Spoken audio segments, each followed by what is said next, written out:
नमस्कार दोस्तों।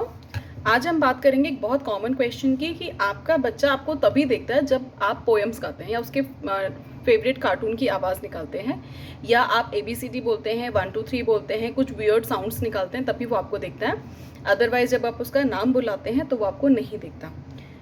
ये क्या है? क्या ये क्लासिक ऑटिज्म का सिम्टम है, स्पीच डिले का सिम्टम है कि वर्चुअल ऑटिज्म का सिम्टम है? तो अगर आपके बच्चे की उम्र 2 या 3 साल है और वो नाम लेने पर नहीं पलटता, पर जब आप उसकी फेवरेट रायम गाते हैं या कोकोमेलन का साउंड निकालते हैं या ABC बोलते हैं तो वो खुश होकर आपकी तरफ दिखता है। जितनी देर आप पोएम्स गाते हैं, जितनी देर उसका फेवरेट कंटेंट कहते हैं, उतनी देर वो आपकी आंखों में आंखें डालकर बात करता है और उसके बाद वो चला जाता है, अटेंशन नहीं देता, फिर लॉस्ट बिहेव करता है। तो that is clearly a symptom of virtual autism. कई बार इस स्थिति में बच्चा, आप आधी पोएम बोलते हैं तो वो आगे की बोलता है। जैसे आपने बोला जॉनी जॉनी, तो बच्चा बोलेगा यस पापा।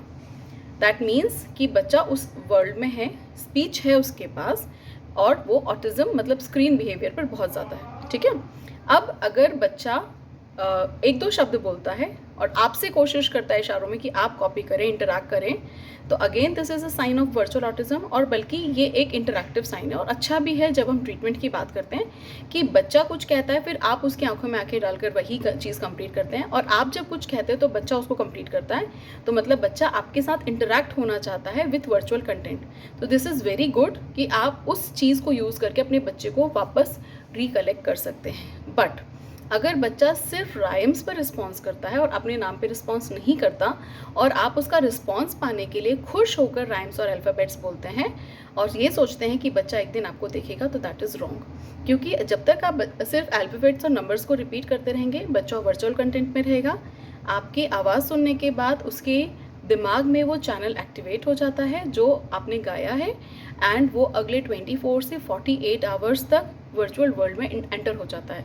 आप नोटिस करेंगे कि अगर आपने लगातार 2 या 3 बार 3 to 4 मिनट्स के लिए उसका फेवरेट कंटेंट रिपीट किया है, तो वो खुश होके चला जाएगा।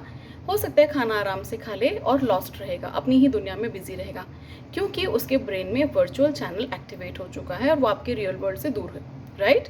सो हियर आई सजेस्ट कि वर्चुअल कंटेंट रिपीट नहीं करना। अगर आप करें भी तो इस तरीके से कीजिए कि बच्चा थोड़ी देर के लिए आपके पास आए और आप तुरंत शब्दों को पलट के उसका अटेंशन लेने की कोशिश करें।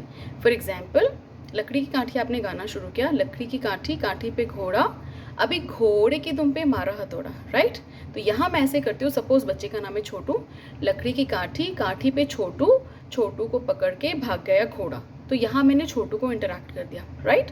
तो यहाँ उसकी फेवरेट कंटेंट पे मैंने एक बच्चे का नाम इनपुट किया, तो चैनल एक्टिवेटेड है, बट इसमें बच्चे के साथ हम भी इन्वॉल्व हो रहे हैं। Right. So this will be the way कि आप बच्चे से इंटरैक्ट कर सकते हैं। और नो, सिर्फ राइम्स और अल्फ़ाबेट्स के बेसिस पर बच्चे से बात नहीं करना। उसका अटेंशन पाने के लिए सिर्फ अल्फ़ाबेट्स राइम्स का सहारा नहीं लेना, नहीं तो बच्चा रियल वर्ल्ड में वापस नहीं आ पाएगा। Right. So this is very important. Stop virtual content. जब आप बात करते हैं वर्चुअल ऑटिज्म की, तो वर्चुअल ऑटिज्म के बच्चों को ठीक करने के लिए स्क्रीन बंद करना ज़रूरी है। साथ ही साथ स्क्रीन उस प्रेमाइसेस में भी ना हो जहाँ आप सोते हैं। साथ ही वर्चुअल कंटेंट रिपीट ना करें। अल्फ़ाबेट्स हों, नंबर्स हों, कार्टून वॉइसेस हों, कार्टून कैरेक्टर्स हों, टेडी बेयर्स हों। अगर आपने अपने बच्चे की खुशी के लिए उसको Chhota Bheem, Cocomelon and Peppa Pig ला कर दिया है, तो आप प्लीज़ वो सारी चीज़ें भी गायब कर दें, क्योंकि जितने बार वो उन कार्टून्स को देखेगा, उन टेडीज़ को देखेगा, वो उससे कार्टून कैरेक्टर्स को रिलेट कर सकता है और वो उस दुनिया में खुश रहेगा। एंड इसको समझना बहुत आसान है। जब आप कॉलेज में रहे होंगे, आपके जो फेवरेट स्टार्स हुआ करते थे, प्लेयर्स हों चाहे सेलिब्रिटीज़ हों, सपोज़ आपको शाहरुख खान पसंद था, आपको ऋतिक रोशन पसंद था, आपको माधुरी दीक्षित पसंद थी, तो उसका पोस्टर देखकर आप खुश हो जाते थे कि ये तो मेरे साथ रहती है, मेरी गर्लफ्रेंड है, मेरा बॉयफ्रेंड है। राइट। तो जब आप सिर्फ फ़ोटोज़ देखकर उसको रिलेट कर सकते हैं तब, जबकि आपके पास आपकी पूरी फैमिली, आपका करियर हुआ करता था, तो आपका नन्हा सा बच्चा जिसने अभी तक दुनिया में कुछ नहीं सीखा है, सिर्फ अल्फ़ाबेट्स, नंबर्स और कार्टून्स को सीखा है, तो उसको उससे रिलेट करने में क्या मुश्किल है ना? वो तो उन्हीं के बीच पड़ा हुआ है। So I just hope you understand the concept behind saying no to rhyming content. Okay?